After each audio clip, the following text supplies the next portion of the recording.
Welcome, English 1102 friends. This is a guide to the reading and assignment schedule for spring 2023.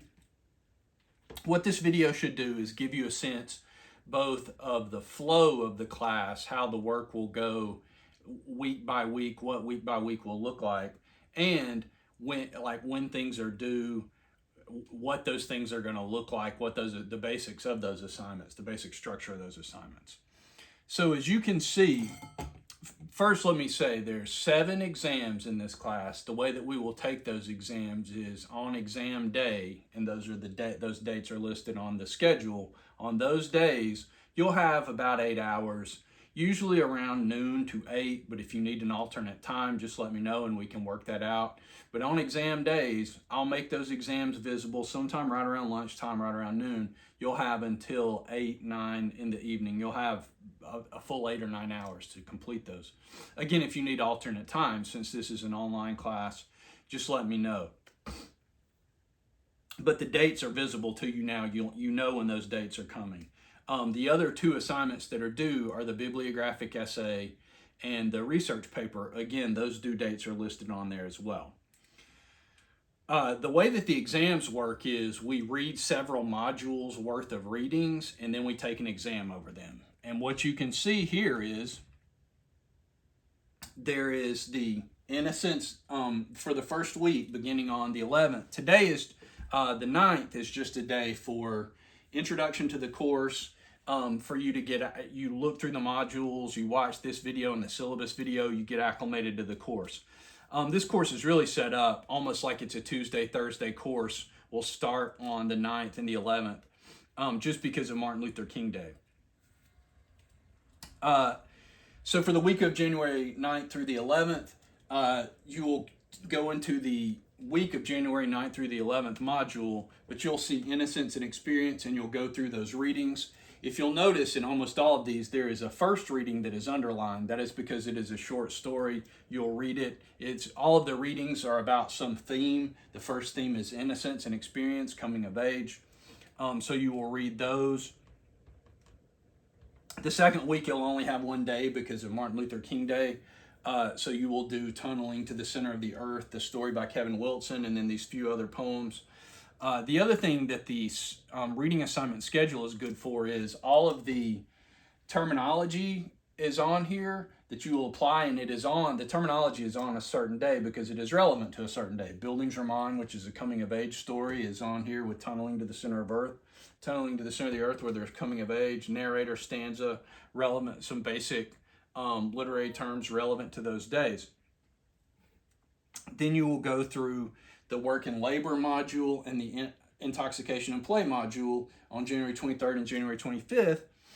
And then on January 30th, that Monday, we will have the first exam will be due. I'll make that exam, like I said, visible around noon on January 30th. You'll have about 8 or 9 hours to get it turned in. But again, if you've got some conflict, caring for your family or some kind of work conflict or whatever, just let me know and we'll work that out. We'll make the schedule work for you. And then we will start into some other modules, family and community, which is the F and C there, conflict and combat, and then we'll have the second exam.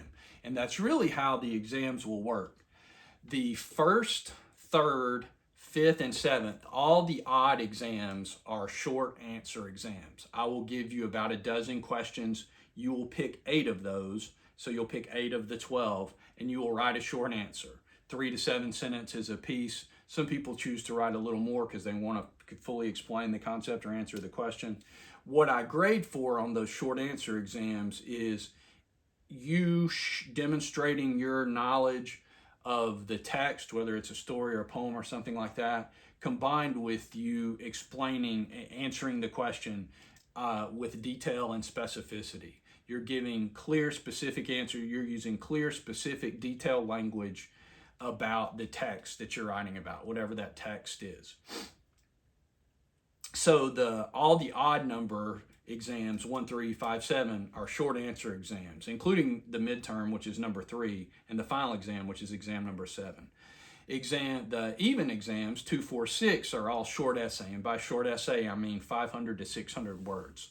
In those exams, I will give you something like 5 options to write a short essay about. You'll pick one of those topics and write a short essay that digs a little deeper into something that we've read. All of those short answer exams ask you to write about 1 or 2 of the text that we're going to read.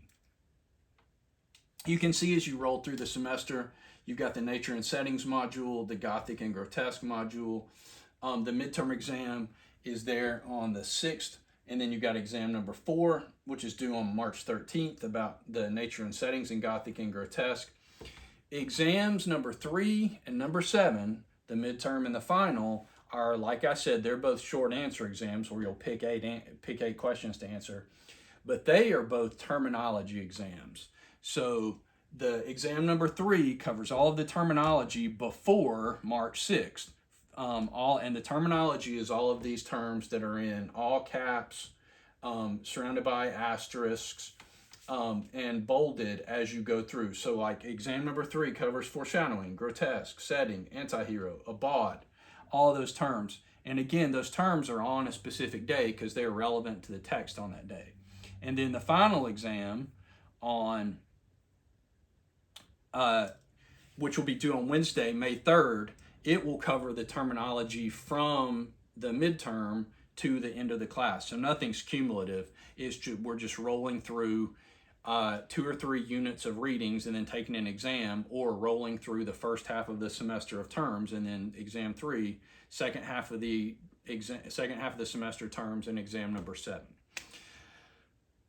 That covers the exams really, and I will have a short little review before the exams, either on a Friday if we're going to take the exam on Monday, or on a Monday or Tuesday if we're going to take the exam on a Wednesday or later in the week.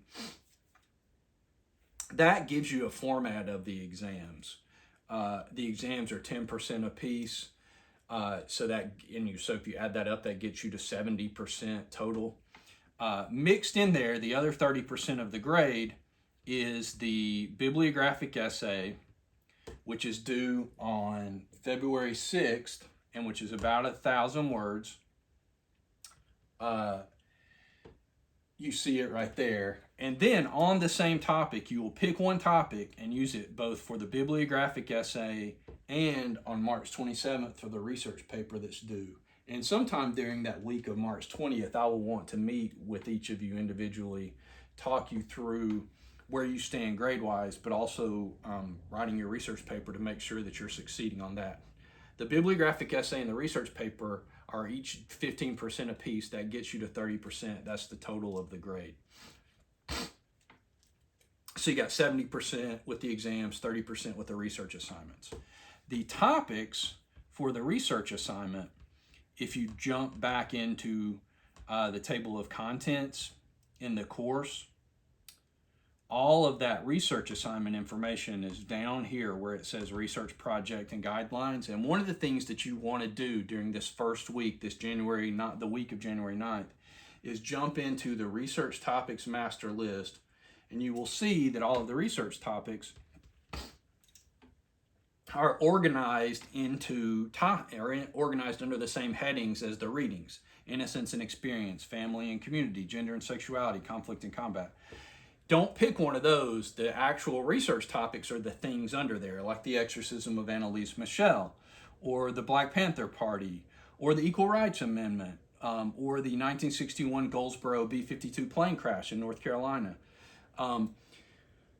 Probably what you need to do this week of January 9th, is pick that topic, because you will use that topic both for the bibliographic essay, which is a paper about 4 sources you're going to use for the research paper, and then you will use that same topic for your research paper. So you'll pick that topic hopefully this first week of January 9th, and then you will use it for both research assignments. And hopefully the research that you do for the bibliographic essay will be the same research you turn around and use for the research paper in March. That gets you through all of the assignments. The one other point that I would make about the general organization, and then I'm going to jump back to the schedule here and try to make it big again. The other point that I would make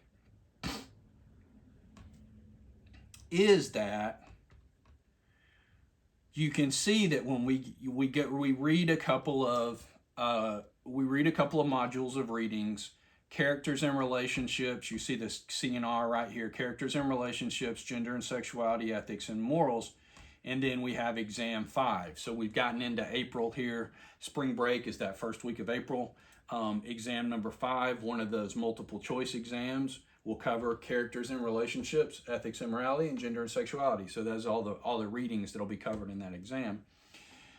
Exam number 6, after that, that's the last bit of reading. That April 12th is the last bit of reading, because then near the end of the semester, I try to pull back and not have y'all have as much reading to do, because I'm assuming that you have work for other classes. So this class gets a little softer, a little easier there in the last couple of weeks. You'll watch the movie Schindler's List, and you can access it through one of the college's video streaming services called Swank. Exam number 6 covers Schindler's List in D2L. That's the last essay exam. And so that last week or week and a half, you won't have any reading to do. You'll have to pick a time and watch Schindler's List, and then turn in that Schindler's List exam on Monday, March 1st, and then the final exam, that second terminology exam, will be on May the 1st and then May the 3rd. So that gets you to the end of the semester. That's sort of the one little quirk at the end of the semester. Again, it's near the end of the semester, so that the reading load gets a little lighter, and all you need to do is find time to watch Schindler's List to be ready for the topics for that last essay about Schindler's List. That's really the layout of the class. The reason that people often don't succeed, especially in the online format of this class, is they fall behind on the readings, and then they can't figure out a way back in and a way to catch up. They get to the exam and they do poorly on an exam, or they just straight up miss an exam because they've fallen behind on the readings and they know they can't do well on it.